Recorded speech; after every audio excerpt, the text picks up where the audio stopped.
Mar da Filarmônica por R$50. Entendeu? Mas acontece que o Brio Neto ligou, né, através do Roberto, falando que a gente pode vir para cá. Então as reuniões serão sempre aqui. Entendeu? Não precisa de se preocupar, viu?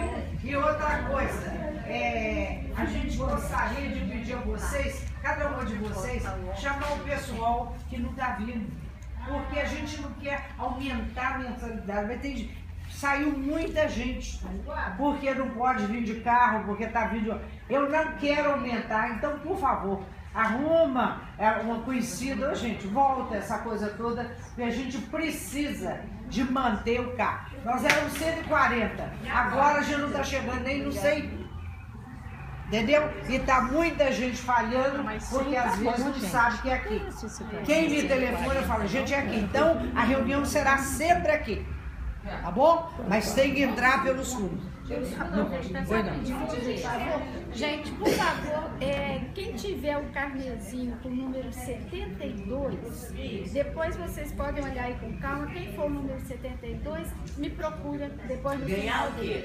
72. É algum prêmio?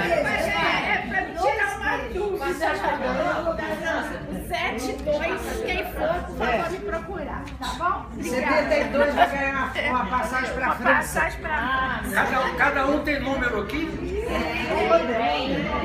Todo mundo tem número. Eu quero pedir, porque eu não trouxe hoje, mas faz um sorteio para mim, 3 números, que eu vou te presentear o livro para quem ganhar. Ótimo. Na hora que acabar de assinar, eu boto aí o quê? Cadê a número? Não, mas não precisa fazer hoje não, porque eu não trouxe o livro, não adianta. Tem que fazer, se quiser sortear, já sei quem vai ser.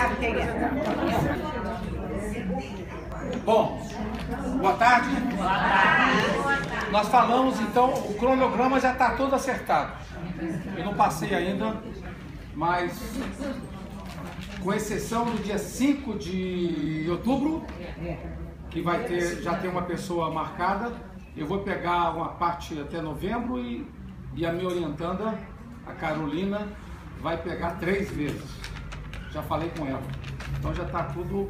E é o tema do cuidado que ela vai trabalhar. Mas eu vou trazê-la aqui antes, para vocês conhecerem, que é a pessoa que está trabalhando muito comigo nesse tema da espiritualidade. Diz. No último ano, você quase que encerrou a aula dizendo que aquela pessoa que azul é muito aliviada e outras que a pessoa que acha que tem muita fé na realidade está numa fé.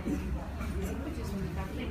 Não, o que eu falei na aula passada é que a fé nunca é segura totalmente. A fé tem que estar sempre pontuada pela reserva de Deus. Ou seja, ninguém possui Deus. Ninguém possui Deus. Você pode até dizer, você é possuído por Deus. Mas ninguém pode ter certeza na fé. A não ser certeza na esperança. A convicção de que possui a Deus é um equívoco. Você é seduzida por Ele. E quanto mais você busca a Deus, mais sede você tem. Isso em grego se chama epéctasis. Os padres gregos chamam de epéctasis. Quanto mais você busca, mais sede você tem. Mais longe você fica. Mais dúvidas a gente tem, né? João da Cruz fala, quanto mais alto você ousa, tanto menos você entende. Quanto mais alto você ousa, tanto menos você entende. No fundo, quanto mais você cresce no conhecimento de Deus, mais humildade você tem. Então toda arrogância, como posse, propriedade de fé, é um problema. Aí o Papa Francisco, num livro de entrevista, numa entrevista que ele deu, ele falou sobre isso, dizendo que se a pessoa que acredita em Deus trabalha essa crença com muita convicção e certeza, algum problema tem. Tem que ter uma... Dúvida é uma palavra um pouco forte. Tem que ter uma abertura. É um mistério, né? Uma abertura. E ele fala, e os grandes guias do povo de Deus, como Moisés, sempre chamaram a atenção para isso. Moisés nunca viu Deus face a face. Viu Deus de costas. Ninguém pode ver Deus face a face, senão explode. É o que eu falei a aula passada. É como se o mar depositasse no rio. É possível? Não. É o rio que deposita no mar. O mar é sempre aberto. É isso aí. Claro? Melhorou? Estava ruim? Estava horrível. Por que estava horrível? Por que estava horrível? Eu não consegui entender. Não dá para entender. Agora eu estou entendendo um pouco. Ah, não precisa entender muito, não. Aliás, um dos místicos que eu mais gosto, que é um dominicano, mestre Eckhart, ele fala no Sermão 52 alemão dele o seguinte: diante dos livros, eu escolhi que aqui no nosso curso eu vou ter mais tempo, eu vou trabalhar 2 místicos com vocês, vocês deram até 3. Thomas Merton me pediram na aula passada, eu vou dar. E o outro é Teilhard de Chardin. Vou falar sobre eles no fim. Então, vou abrir esse campo. Mas um dos místicos que eu trabalho, que eu não vou trabalhar aqui porque ele é muito complicado, se esquentou isso na sua cabeça com isso da fé, vai explodir com o Thomas. O Eckhart fala o seguinte: o sermão 52 dele é sobre a pobreza. Que no fundo ele diz o seguinte: só é capaz de experimentar a Deus quem se empobrece, ou seja, quem se despoja. Quanto mais despojado, mais você tem possibilidade de acessar o mistério de Deus. Quanto mais cheio de si, mais longe de Deus. Quanto mais desapegado, mais próximo de Deus. E é muito difícil as pessoas desapegarem. Basta ver que lá no Evangelho, o jovem rico chegou para Jesus e falou: cumpre tudo que é necessário. E Jesus fala: então vende tudo que você tem e dá para os pobres. Aí saiu triste. Porque é difícil. Desapego é muito difícil. Então a gente pode ser um pouco desapegado. Alguns um pouco mais.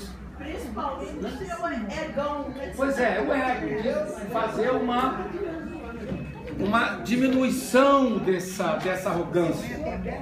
E quanto mais cheio de si você está, mais dificuldade você tem de entender o mistério de Deus. Mas aí no sermão dele, 52, ele estava muito preocupado que as pessoas não entendiam o sermão. Aí ele falou assim: se vocês não estão entendendo o sermão, não se preocupem. Quem sabe, mais adiante, daqui a 10 anos, 20, 30, 40, vocês vão entender alguma coisa. Porque o que eu escrevi vem diretamente do coração de Deus. Simplesmente falou isso. O que é o místico? O místico é uma pessoa ousada. Falar que o que ele escreveu vem do coração de Deus. Por isso que as pessoas têm dificuldade de entender. Bom, mas não é o tema da aula de hoje. Nós tínhamos falado que a aula ia ter 2 momentos do Papa Francisco. Falamos na aula passada, e eu até achei que a aula foi rápida demais. Chegou nos 20 minutos finais, eu falei: nossa, eu falei tudo isso, não sei se eu tinha corrido um pouco. Mas eu deixei para a aula de hoje o segundo tema do Papa Francisco, que é o tema da ecologia, que é o tema dessa magnífica encíclica do Papa, Laudato Si, ou seja, louvado seja, que ele fala do cuidado com a casa comum, que é a terra. Então vamos trabalhar essa encíclica hoje. Eu fiz o esquema, voltei a ele, eu escrevi 2 artigos sobre isso, que está no meu blog, 2 artigos sobre o Papa, mas da encíclica eu não fiz um artigo. Então o que eu estou falando aqui para vocês hoje é um esquema que eu tenho, mas não escrevi. Não tem um artigo, tem um esquema. Mas eu quero começar, antes de entrar no Papa, eu quero contar uma história para vocês, como eu faço às vezes aqui, de um romance, de um conto, de um dos romancistas que eu mais gosto, que é um romancista russo, chamado Nabokov. N-A-B-O-K-O-V. É o da Lolita. É o da Lolita. E esse escritor, que está saindo alguns trabalhos dele em português, saíram 5, lançou um livro de contos, um grosso livro, caríssimo. Não aconselho vocês, que é caro. Às vezes eu gasto, minha vida é da aula, então eu tenho que gastar com livro. não gasto com outras coisas, estou melhor, né? Se gastasse com outras coisas, estava pior, mas ficasse comigo. Mas aí eu fiz uma reflexão. Eu adoro anjos. Sempre gostei de anjos. Anjos. E até peço a vocês. Vocês têm condições, têm tempo, têm possibilidade. Nós só nos encontramos cada semana. Eu queria muito pedir a vocês para assistirem até a semana que vem o filme Melancolia. Melancolia. Nós vamos falar desse filme na aula que vem. O tema da aula que vem é sobre o fim do mundo. É sobre a crise da Terra. Esse filme é um filme muito importante. É um filme difícil, mas é belíssimo. E eu vou falar sobre ele no começo da aula que vem também. Eu falo um pouquinho sobre o filme dentro de um livro. Dentro de um livro de um antropólogo carioca que eu gosto muito do Museu Nacional, Eduardo Viveiros de Castro, que fala sobre essa questão do fim do mundo, junto com a mulher dele, que é professora de filosofia na PUC de Belo Horizonte, Débora Danovski. Não precisa perguntar, guarda isso no seu coração, assista o filme Melancolia e pense.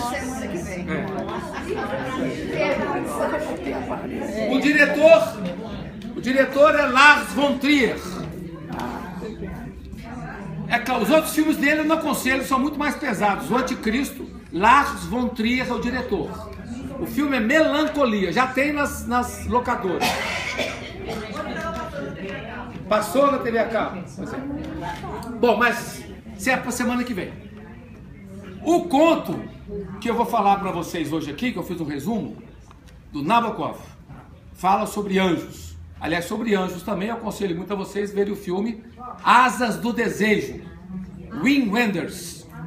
São dois anjos que conversam e um deles quer voltar de novo para a Terra, ser humano de novo. Então o filme relata isso.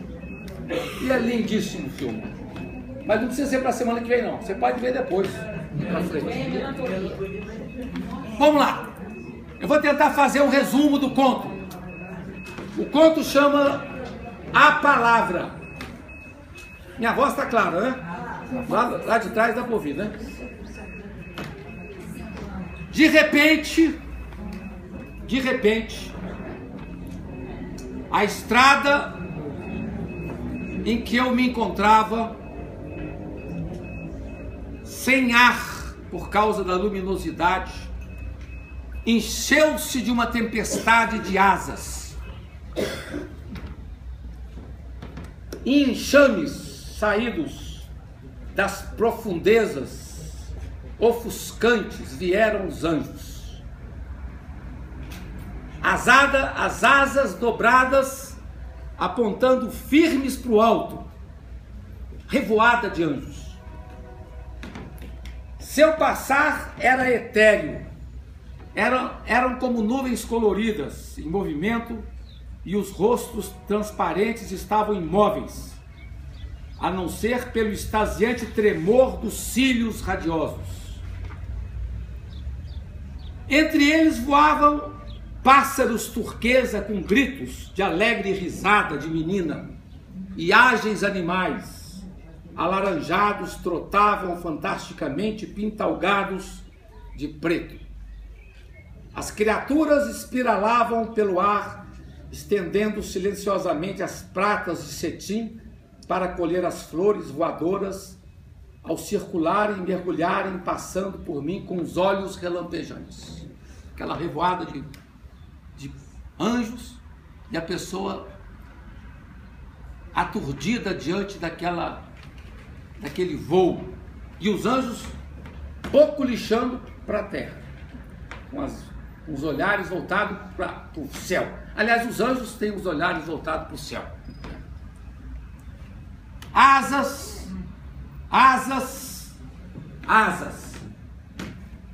Como posso descrever as convoluções e os matizes? Eram todo poderosas e macias, cor de âmbar, púrpura azul, profundo preto veludoso, com poeira de fogo nas pontas arredondadas das penas curvas. Eles passavam em multidões, sempre olhando para o céu. Eu, um mendigo cego e trêmulo, parado à beira da estrada, e dentro da minha alma de mendigo a mesma ideia continuava repetindo: grite para eles, conte para eles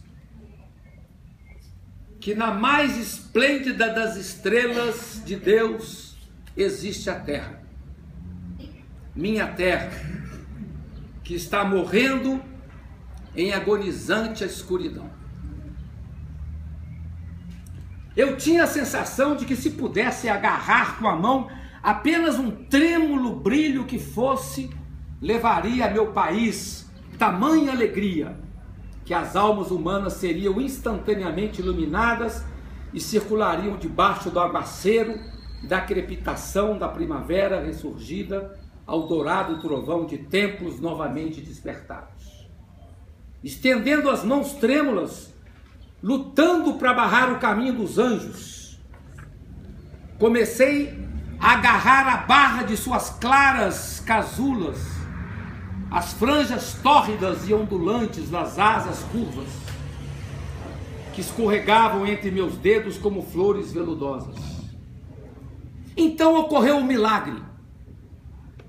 Um dos últimos anjos deteve-se, virou-se e silenciosamente se aproximou de mim. Vi seus olhos cavernosos, fixos e diamantes, debaixo dos arcos imponentes das sobrancelhas.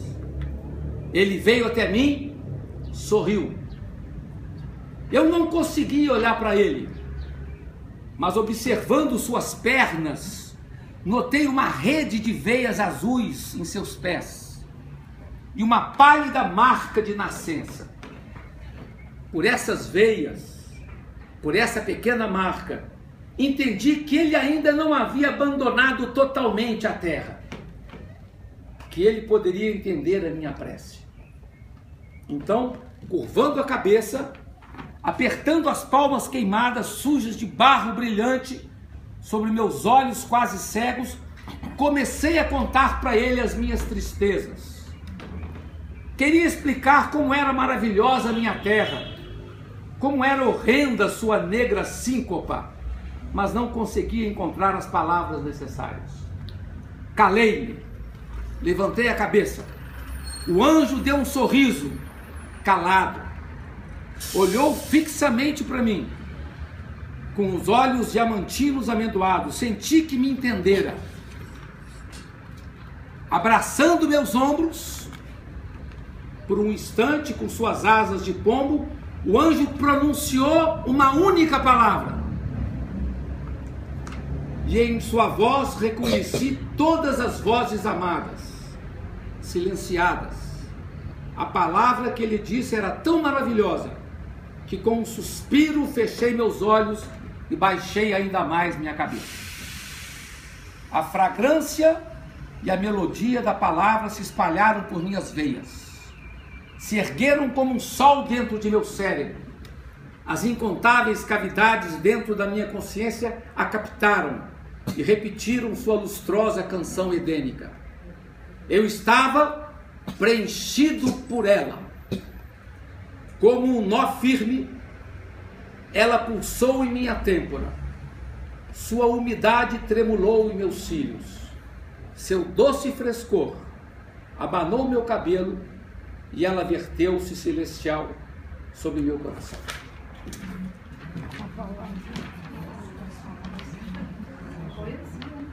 Nabokov. Eu escolhi esse para falar sobre a terra, que nós somos como esse mendigo entristecido com a dor da terra e que grita para os anjos para que escute o clamor da terra. Essa é a encíclica do Papa Francisco. Talvez a razão mais forte da encíclica do Papa Francisco é uma chamada de atenção para a humanidade, porque ele é uma autoridade moral universal. apesar de ser uma autoridade do mundo católico, ele está tendo um reconhecimento universal das várias religiões, das várias lideranças mundiais. E o fato dele escrever uma encíclica agora sobre a Terra é a expressão de uma preocupação que ele está tendo, que é nossa. Aqui nós no Brasil estamos no coração da crise, Amazônia, os índios, né? Agora está saindo em português um livro que eu aconselho a vocês, pela editora Companhia das Letras, O Fogo do Céu, de um índio Yanomami, Davi Kopenawa, falando sobre a situação do Brasil vista pelos índios. Saiu em francês há quase 10 anos atrás, o livro não tinha saído no Brasil ainda, e agora a Companhia das Letras está publicando em português, né? Acho que a queda do céu, a queda do céu, não, a queda do céu, La chute du ciel, a queda do céu. Então é um livro, sai dia 27 de agosto, não saiu ainda, mas eu já botei no meu Face a capa dele, já tem a capa, já tem essa propaganda sobre ele. Então o tema da encíclica é a nossa casa comum, que é a terra. Quando você fala oikos, é casa. Quando você fala ecumenismo, tem a ver com casa, né? Oikos, né? Tem a ver com justamente. Então o grande tema da encíclica é a casa, nossa casa comum. E diz o Papa que pode ser comparada com nossa irmã terra de São Francisco, né? Irmão Sol, irmão Lua, irmão Terra. A inspiração de São Francisco foi muito grande para a encíclica. É essa casa nossa que nós partilhamos a existência. E a terra que é também a mãe que nos acolhe nos braços, Gaia. A ideia de Gaia. Só que Gaia, eu não quero passar a imagem para vocês que Gaia é sua mãe, não, que Gaia também é intrusa. Porque se você mexe com a terra, eu brincava muito com o rio, né? Você mexe com o rio, como no Rio São Francisco. Se você mexe com o rio, como no Rio Xingu, o rio acorda e reage. Pode? Aqui nesse palco aqui da reitoria, veio o cantor, compositor mineiro Tavinho Moura cantar aqui na época da crise de São Francisco, quando estava tendo a greve de fome do bispo. E ele falou: não se mexe impunemente com os rios, né? Quem mexe com o rio, diz o Tavinho Moura, enlouquece. Vamos mexer com o curso do rio, atacar quem vive perto do rio, assim por diante, é um problema, e nós vivemos isso no Brasil de forma muito preocupante. Aí o Papa fala uma coisa muito legal, que tem a ver com essa ideia: para onde nós vamos depois que a gente morrer? Uma pergunta que foi feita há pouco tempo aí na internet, foi até o Leonardo Boff que lançou essa questão, e o Pedro Ribeiro de Oliveira, aqui de Juiz de Fora, respondeu de forma muito bonita, né? Ele falou: nós vamos nos misturar com o pó das estrelas. Não é emocionante? Nós somos filhos das estrelas. Nós somos feitos... Ali o Papa, não sou eu que estou falando, não. Alguém pode falar para o padre lá da catedral que eu falei isso? Para evitar esse problema? O Papa Francisco fala assim: nós nos esquecemos que somos terra. Que beleza! Quando você na quarta-feira de cinzas, ninguém entende isso. Você vai lá por formalidade, que o padre vai pôr na sua testa cinza, é isso. Você é terra. E a gente faz de conta que não é, se embeleza, se enriquece, se apropria e esquece que a gente é pó, que é terra. Não é isso? E a humildade é um pouco isso também, né? Ter consciência que nós somos impermanentes. Os muçulmanos falam de forma muito bonita o seguinte: tudo que existe na terra perecerá, só permanecerá o rosto do Senhor. Livro do Corão, Alcorão. Já pensou nisso? Tá? Já pensou nisso? Não, né? Já pensou nisso? Tudo que existe na terra perecerá. Agora o Papa fala mais. Fala, tudo que existe na terra é terra. Não tem ninguém privilegiado no mundo. Você falar que o ser humano é um ser privilegiado é um equívoco. Nós somos, de uma expressão de uma linda pesquisadora americana, Donna Haraway, ela fala, nós somos espécies de companhia. Todos nós somos espécies de companhia do sol, da lua, dos animais, das plantas, né? Das florestas, das montanhas. Nós somos espécies de companhia. Não somos prioridade. É o grande, talvez, equívoco do Teilhard de Chardin quando falou que o ser humano é o ápice da evolução. Não. O ser humano é irmão das espécies. Não tem um privilégio. Nós não temos privilégio sobre as onças, sobre os tigres, sobre as panteras. Aliás, eu postei na semana passada de um autor que eu vou falar para vocês aqui, que é o Rilke, que é um grande poeta. Ele foi visitar o Rodin, que é um escultor, e o Rodin fala, vai no jardim zoológico, porque você tem que aprender a ver as coisas. Ele foi no jardim zoológico, viu a pantera presa nas grades. Em vez de fazer um poema de fora para dentro, ele se incorporou na pantera e fez um poema como se fosse a pantera. A dor da pantera presa entre as grades, o olhar de alguém preso entre as grades. O poema dos mais famosos do Rio, que chama A Pantera. Para quem acompanha meu Facebook, eu botei a foto da pantera presa numa jaula, que é uma coisa muito triste. Aliás, até uma das amigas minhas comentou no Facebook, eu nunca gostei de ir em zoológico por isso, né? Por causa disso. Eu não posso falar que eu tenho papagaio preso, eu ainda vou me libertar dos meus apegos. Né? Cada vez fico mais revoltado com a minha história de gostar de pássaros e às vezes aprisioná-los. Já fui mais antes do que eu sou hoje, né? Pior é aquele que não tem apego não. Quê? Pior não é aquele que não tem apego. O que o Papa chama atenção é, nós somos espécies de companhia. Nós temos que entender tudo que nos rodeia como irmãos. Daí São Francisco. Daí a inspiração franciscana da encíclica do Papa Francisco. Então ele diz lá, esquecemos-nos de que nós mesmos somos terra. O nosso corpo, importante, o Papa Francisco, gente, não é um cientista ateu que está falando, não, é o Papa Francisco. Esquecemos que nós somos constituídos de elementos do planeta. O seu ar nos permite respirar e a sua água nos vivifica e restaura. Nós somos constituídos dos elementos do planeta e vamos retornar a ele.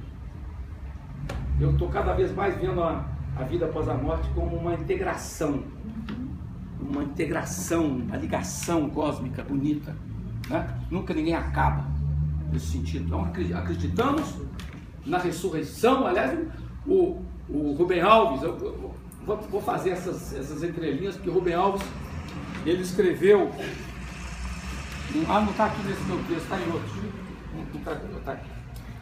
Ele escreveu um texto chamado Corpus Christi, tentando chamar justamente a atenção dessa questão, né? Que o ser humano se preocupa com a lei e Deus se preocupa com a terra. Olha que interessante, né? O que é a cerimônia do Corpus Christi? É a cerimônia da encarnação. Então, quer dizer, Deus se preocupa com a terra e nós nos preocupamos com o céu, com o etéreo. E nós temos que ser seguidores de Deus nesse sentido, né? E o Papa, então, nos convoca para essa questão. Eu tenho que ler um poema. Que isso tem muito a ver com esse poema. Eu vou ler sempre, eu estou muito ligado com a poesia cada vez mais. É de um carioca amigo meu chamado Renato Rezende. Jovem, ele vai falar aqui na universidade. Depois, se vocês quiserem, na programação, vai ter uma noite na Semana da Ciência da Religião que eu estou coordenando a mesa, que vem um filósofo, que vem esse poeta Renato Rezende, e vem o Eduardo Loss, que é um grande amigo meu, professor de teoria literária do FRJ, e vamos falar sobre poesia e mística na universidade à noite, no mês de outubro. Tá nos cartazes aí, vai aparecer na internet. E o Eduardo Rezende foi um peregrino, sempre. Ele foi sempre um... Renato Rezende. Ele foi sempre um peregrino. Ele passou anos da vida dele em um mosteiro no exterior, largou todos os estudos para peregrinar pelo mundo. Depois voltou, hoje é um poeta consagrado, tradutor, etc. E ele escreveu um poema que nos ajuda a entender essa ideia de que nós somos terra. Que nós somos parte do cosmos. Que é o seguinte, vou ler devagarinho. Águas além da mente. Anseio por nadar nu. E para sempre no lago que existe dentro e além da minha própria mente. A água deste lago é dourada azul. Nela eu me torno puro e um. Me lembro de uma vez estar ao lado de um lago e sentir desejo de ser ele. Me lembro de sentir-me excluído da natureza. O verde, os pássaros, o sapo parecem ser um com o lago e o céu. Talvez estejam para sempre submersos nas águas de uma mente em silêncio.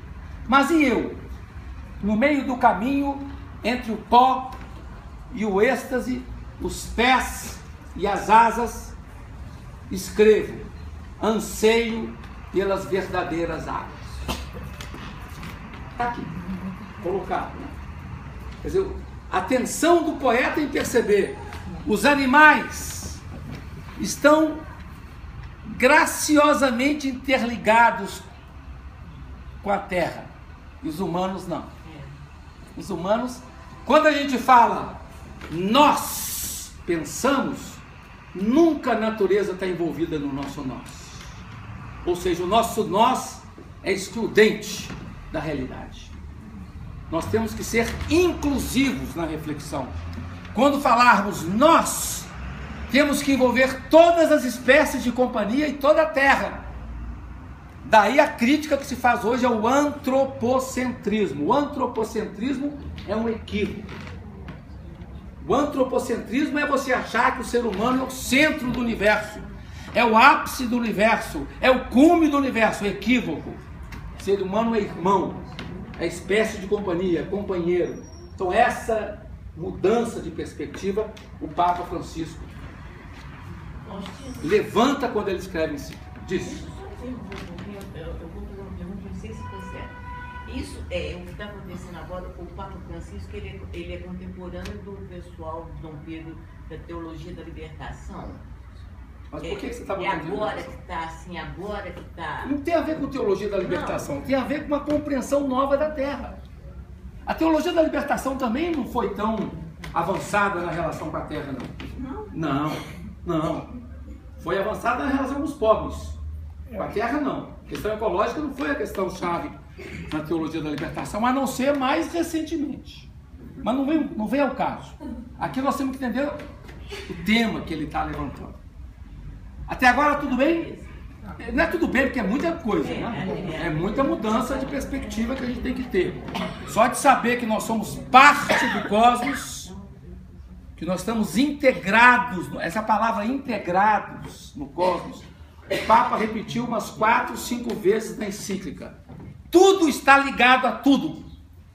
A gente fala biodiversidade para falar das plantas, mas tem uma biodiversidade cultural, uma biodiversidade religiosa que nos coloca em comunhão com as espécies, com as religiões, com as culturas, me entendem? Isso é uma coisa muito importante. O católico tem dificuldade de ver isso, porque o católico é muito autocentrado. Ele acha que ele é o centro do universo, que o Deus dele é o centro do universo, Jesus, né? Que a igreja dele é melhor que existe no mundo. Então isso é um problema. Então o católico ele tem que sofrer um banho de relativismo, de relativização, para poder lidar com essa perspectiva de diálogo, dialogal. Então nós todos temos esse traço problemático de uma exclusividade, de uma prioridade que a gente dá ao nosso grupo, à nossa crença, que dificulta a experiência de ser irmão, que é o que o Papa Francisco está chamando a atenção. A inspiração para o Papa na encíclica é São Francisco, né?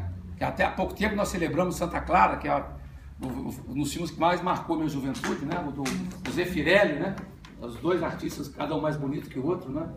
E que eu me lembro, quando eu assisti, eu saí quase chorando do cinema para o mosteiro da Santa Cruz, onde a minha tia era abadesa, não era abadesa, mas ela era monja, para conversar, porque mexeu muito com o meu brilho interior, esse filme do Zeffirelli, na época que lançou, né? Tanto tempo atrás, falando justamente dessa dimensão terrenal. E, aliás, o Leonardo Boff escreveu um texto muito bonito agora, no dia do aniversário de Santa Clara, falando da paixão que ligou Clara a São Francisco, né?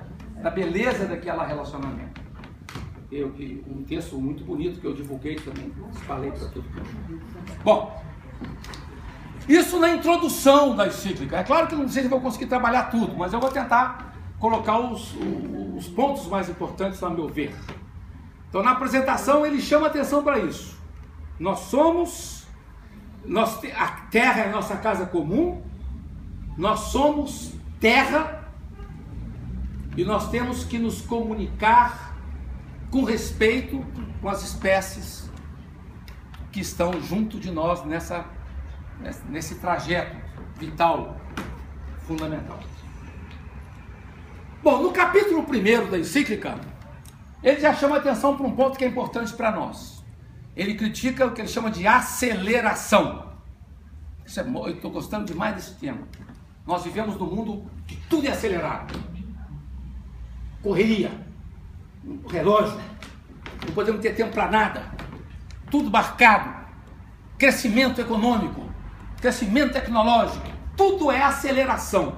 E o Papa propõe uma desaceleração.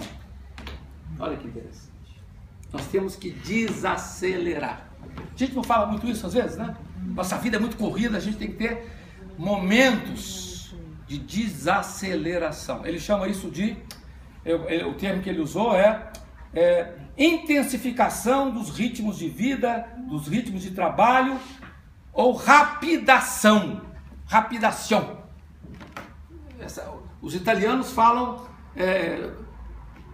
para criticar isso, eles falam decrescita, decrescimento. Eles usam um termo muito bonito, decrescita felice, decrescimento feliz. Isso que nós temos que buscar. Por exemplo, essa coisa dos grandes projetos do Brasil, né? Para botar a luz em São Paulo, no Rio. Então acabaram com a Amazônia. Hidrelétrica para todo lado. Isso é aceleração. Quer dizer, isso é a tecnologia, é o progresso. É isso aí o Papa chama atenção. E fala de desaceleração. E ele diz o seguinte: em função dessa aceleração, o que a Terra virou? Está virando. Qual o termo que o Papa usa? Está virando um imenso depósito de lixo. Um imenso depósito de lixo. Estamos diante de situações preocupantes, entre as quais o aquecimento climático. Estão falando que vai aumentar 2 graus na próxima década. E cada vez mais vai ficar mais um inferno, em termos da experiência climática. E os países mais importantes sempre reagem contra, né? São os mais desinteressados nessa desaceleração. Concentração de gases, um efeito estufa. Uso intensivo de combustíveis fósseis. A gente vai para Belo Horizonte. Isso com relação... Agora você está vendo os barcos da Petrobras todos abandonados na Bacia Guanabara sem trabalho, né? Por causa da crise. Meu filho, que faz trabalho de Macaé, falou Macaé, que era o espaço de muita gente que foi lá para trabalhar, mas decadência total, de desemprego, de crise e tudo mais. A gente vai para Belo Horizonte, quando você vai com calma olhando a paisagem, vai chegando perto de Belo Horizonte, você fica impactado com todos aqueles morros ali derrubados. Se coloca o morro dentro do trem para ir para a China, não é verdade? Minério de ferro. Então tudo isso o Papa criticou, no sentido de mostrar o quê? Essa dinâmica de progresso acelerativa que destrói os rios, que destrói as montanhas, né? Eu até citei, não trouxe o livro para trazer, o livro do cacique Ailton Krenak, ele falando o que significa para eles, os índios, o que significa os rios, o que significa as montanhas, né? E o que significa para eles perceber que os rios estão virando esgotos, né? E as montanhas estão sendo devassadas para poder roubar suas riquezas, né? As máquinas que derrubam as montanhas para levar para o exterior. Outra coisa grave que o Papa chama a atenção, o desflorestamento. O que está acontecendo com a Amazônia? O que aconteceu com a Mata Atlântica, né? Toda essa situação que nós estamos cansados de saber. Então, a palavra que o Papa Francisco usa, ele fala, essas mudanças todas estão levando à destruição. Por isso que quando a gente fala fim de mundo, vocês ficam com o olhar preocupado, mas é uma situação muito perigosa mesmo para a humanidade, né? Em termos de quê? De que futuro, o Papa fala isso umas 2 vezes, qual o futuro que nós estamos deixando para os nossos filhos? Diz.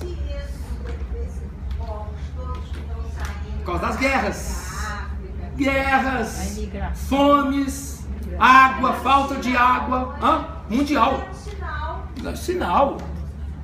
Agora, o Brasil mesmo está sendo palco de muitos desses fugitivos, né?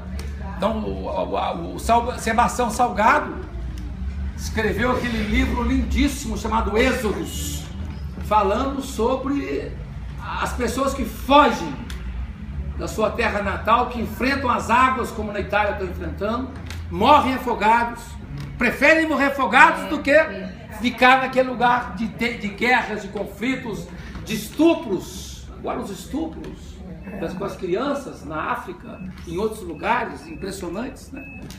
Que é um pouco essa crise mundial.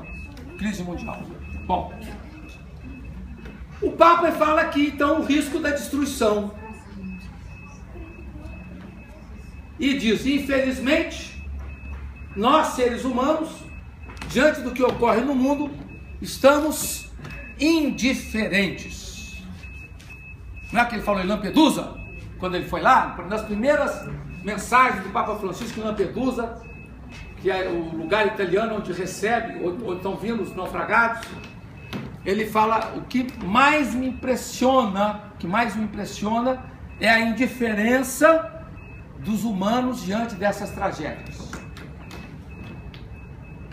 Isso significa o quê, diz ele? Isso significa perda da responsabilidade. Não somos mais responsáveis pelo nosso lugar, pelos nossos irmãos, pelas nossas espécies e assim por diante. Sobretudo a perda das florestas, dos bosques. Aliás, é interessante, isso eu até botei, e se vocês acompanharam o Jornal Globo, saiu até na coluna do Anselmo Góes, que eu passei a dica para o Anselmo Góes, que quando o Papa falou das florestas, ele falou da Amazônia, ele falou dos aborígenes, dos índios, ele foi instruído pelo bispo do Xingu brasileiro, Dom Erwin Kreutler, que é um dos mais impressionantes bispos que nós temos no Brasil, que é presidente do Conselho Indigenista Missionário, CIMI, um dos maiores defensores dos índios do Brasil, mesmo sendo austríaco. Ele não é brasileiro. De uma espiritualidade, de uma vitalidade, o livro dele é maravilhoso. Saiu também na Itália, recentemente o livro, tinha saído do Brasil, ele contando o problema dos povos indígenas no Brasil. E esses conflitos que estão acontecendo no mundo todo, seja no campo climático, seja no campo do deflorestamento e outros mais, diz o Papa, são resultado da ação humana. Isso que eu quero chamar a atenção para vocês. E existe um termo técnico para cunhar isso, que chama-se antropoceno. É o tema mais da aula que vem, não dessa. O que é o antropoceno? É um novo momento de entendimento da humanidade, onde as mudanças que estão ocorrendo no mundo são fruto da ação humana, ou da ação problemática humana. Então está se criando uma nova era geológica, mas que tem ação humana no processo.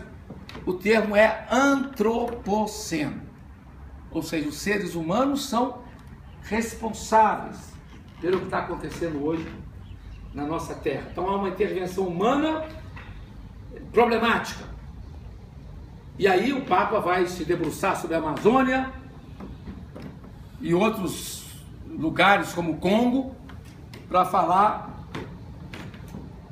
do que está acontecendo, sobretudo a perda da biodiversidade, né?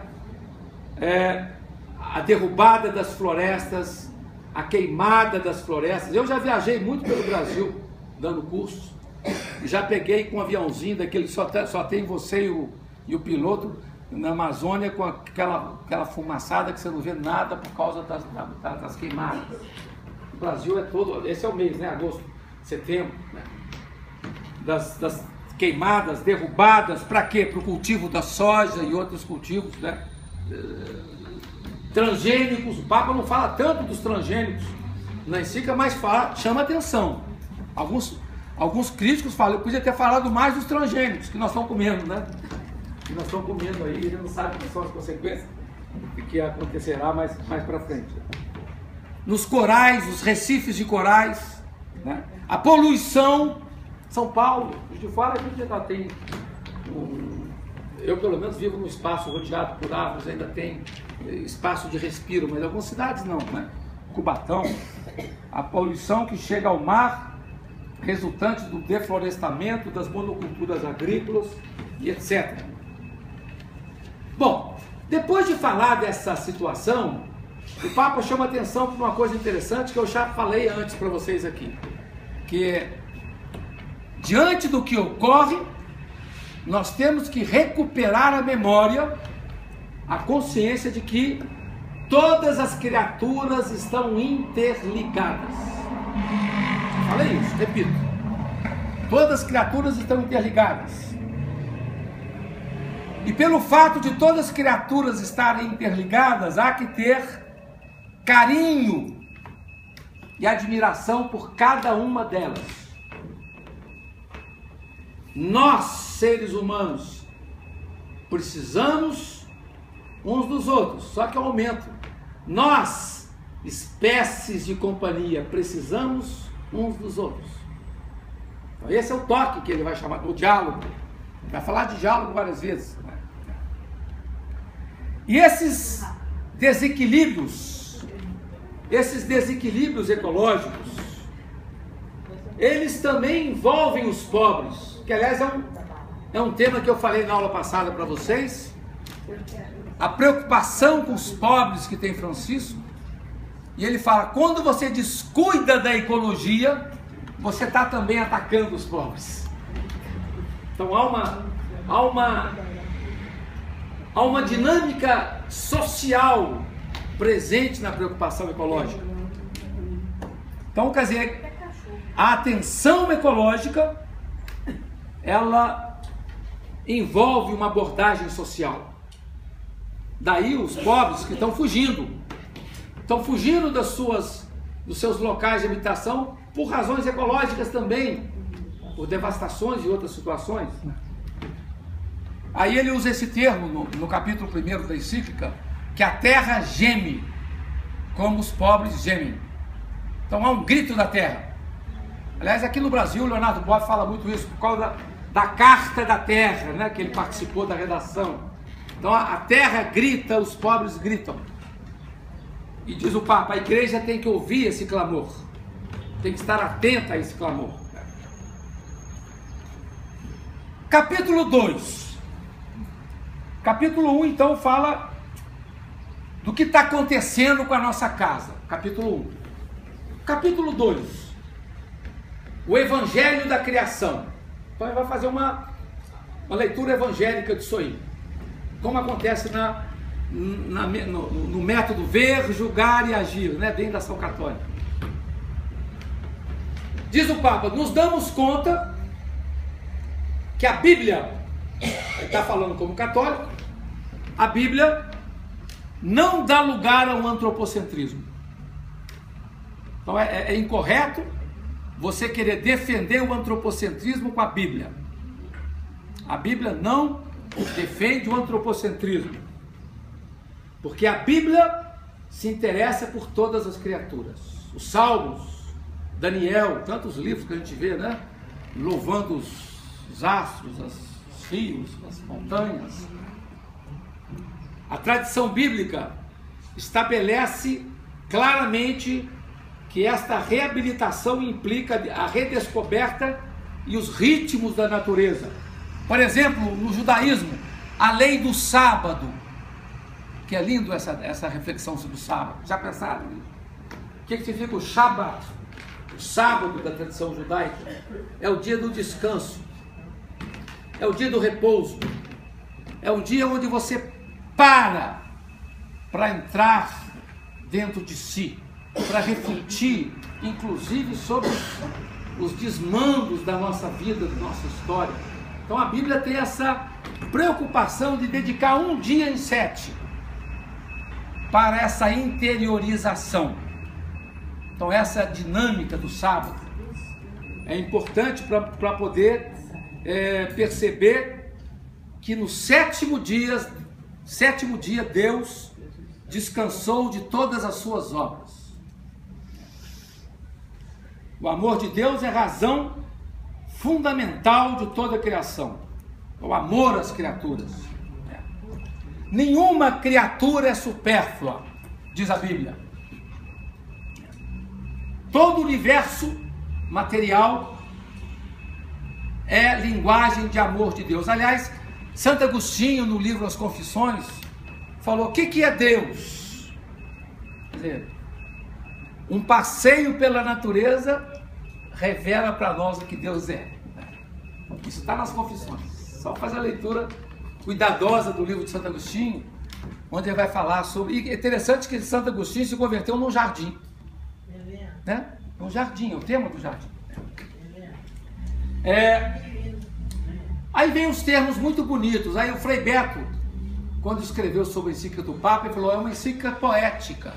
Tem muita poesia na encíclica do Papa, essa da natureza.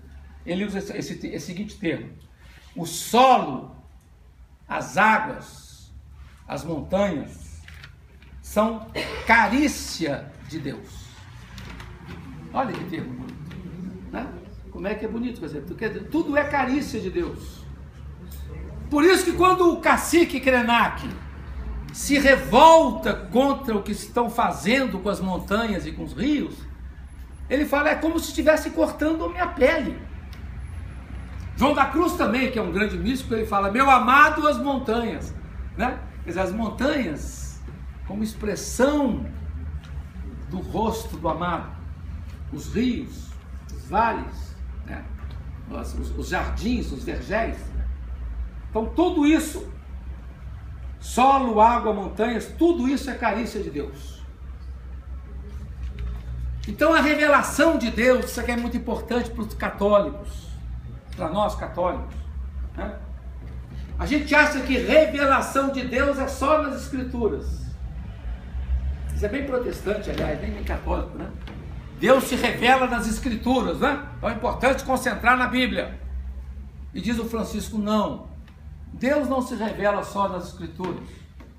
Deus se revela no despontar do sol e no cair da noite. Então temos que perceber o rosto de Deus, as feições de Deus no ritmo da natureza. Deus se revela na natureza.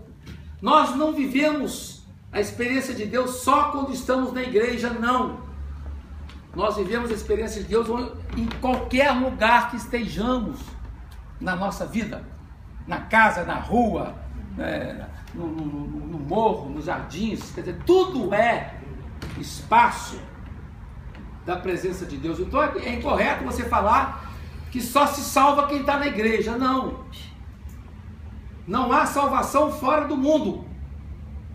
Então não é certo falar fora da igreja não há salvação. O correto é: fora do mundo não há salvação. Porque tudo no mundo é espaço dessa presença.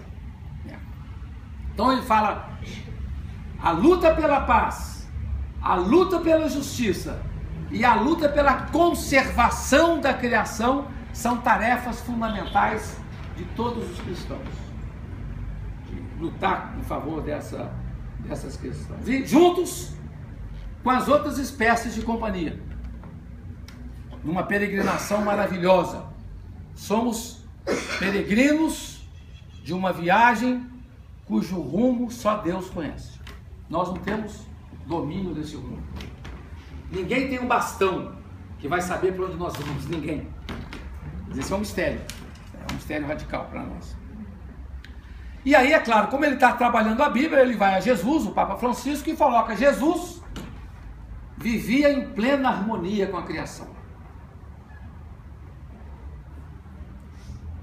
Jesus vivia em tanta harmonia que o vento e o mar o obedeciam, não é? Ele tinha uma relação de intimidade com os ventos, com os mares. Isso até é motivo de espanto dos discípulos. Não era alguém separado do mundo, Jesus. Nunca. Nunca ele achou que para poder encontrar Deus você tem que fugir do mundo. Nunca. Para poder encontrar Deus você tem que estar no meio do mundo, no meio da história, no meio da vida. E Jesus era um pouco vivia essa dinâmica. Bom, isso é o capítulo 2, que fala do Evangelho da Criação. Capítulo 3, a raiz humana da crise ecológica. Já falei sobre isso, já cenei sobre isso. Ele fala: toda essa crise ecológica que está aí acontecendo, nós humanos temos responsabilidade direta. Daí antropoceno, né? Antropoceno é a expressão de que nós temos responsabilidade nessa crise que está aí. Não podemos tirar o corpo de fora. Por causa de quê? Por causa do paradigma que marca essa jornada humana desenfreada. O Papa chama isso de paradigma tecnocrático, do excesso antropocêntrico. Tudo isso é expressão do Papa, tá? O excesso antropocêntrico, né? Que continua a minar toda referência ao que há de comum entre nós, que coloca privilégios sobre os seres humanos. Aí eu até marquei essa frase do Papa, que é muito importante. Ele fala assim: uma apresentação inadequada da antropologia cristã acabou por promover uma concepção errada do ser humano comum. Nós temos, diz o Papa, os cristãos têm uma concepção errada da relação do ser humano comum. Como se o ser humano pudesse arvorar-se a dominar a terra no seu sonho prometeico. O que é o Prometeu? Prometeu é aquele que roubou o fogo dos deuses. O ser humano é um pouco envolvido por esse sonho prometeico de dominar a terra e acha que isso foi um chamado divino, né? Dominai a terra. E aí é o equívoco, é uma visão equivocada essa de domínio da terra, exploração da terra em função de uma lógica antropocêntrica. Aí ele usa um termo bonito, ele fala: o ser humano não é senhor do universo. O ser humano é um administrador responsável. Eu não gosto muito desse termo administrador aqui, mas ele usa esse termo, Papa Francisco. Fala: nós temos que ser administradores responsáveis do nosso tempo e não senhores do universo.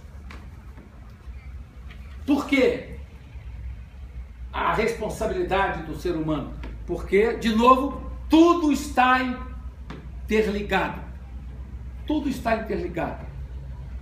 O ser humano não é autônomo. É um equívoco você falar. A filosofia moderna, com Descartes, com Kant, passou a ideia de que nós somos autônomos. Não somos autônomos. Nós somos interligados. Nós necessitamos dos outros. É um equívoco achar que o ser humano é autônomo. O que é autônomo? Você faz sua própria lei. Não, nós não fazemos a nossa própria lei. Nós estamos numa teia entrelaçada de vários serviços, de várias funções. Isso é importante chamar a atenção. Bom, isso no capítulo 3. que é o capítulo que trata a raiz da crise, a raiz humana da crise. Capítulo 4, uma ecologia integral. Aí ele vai fazendo as propostas dele. Ele quer uma ecologia integral. E quando ele fala da antropologia, da ecologia integral, ele chama a atenção dos índios. A gente até usa um termo aqui no Brasil interessante, eu quero lembrar o termo, queria lembrar hoje de manhã, não me veio na cabeça, mas eu acho que você não fala índio, você fala povos originários, comunidades originárias, com as suas tradições, com as suas culturas. Quem viu ontem no meu Face, né? Tem uma fotógrafa, ela nem é brasileira, que lançou um livro chamado, eu nem consegui achar, eu comprei esse livro na estante virtual, porque o livro custa R$150. Chama Xingu. É uma fotógrafa que se especializou em fotografar índios e índias no Brasil. E entre outros temas que ela trabalhou também. Mas de uma beleza única, de uma beleza fantástica, para mostrar justamente a singularidade dessa comunidade originária do nosso país, sobretudo no Xingu. Por isso que quando eu divulgo muito a música do Gilberto Gil, né, que termina falando "Viva o povo do Xingu", né, que conta justamente a história dessa música, eu esqueci como é que ela chama, mas que vai contando a história de alguém que foi num congresso, e nesse congresso se falava das tecnologias, do crescimento, e de repente a pessoa que estava assistindo vai saindo triste e começa a falar "Viva o povo do Xingu", né, dizendo, quer dizer, triste diante da visão geral dos humanos, dos congressistas, né, dos tecnocratas, né, com relação à dinâmica que se impõe no país. Né. Então é uma música que virou um hino nessas últimas décadas, de 2013, por exemplo, junho de 2013, essa música foi muito referencial, porque era um símbolo, né. Tanto que apareceu até eu fiquei até hoje assim com esse estigma, né? Índio é nós, né? Índio é nós, para mostrar justamente essa inter-relação. E quando ele fala então dos povos indígenas, o Papa, nesse capítulo 4, ele fala: a terra não é um bem econômico.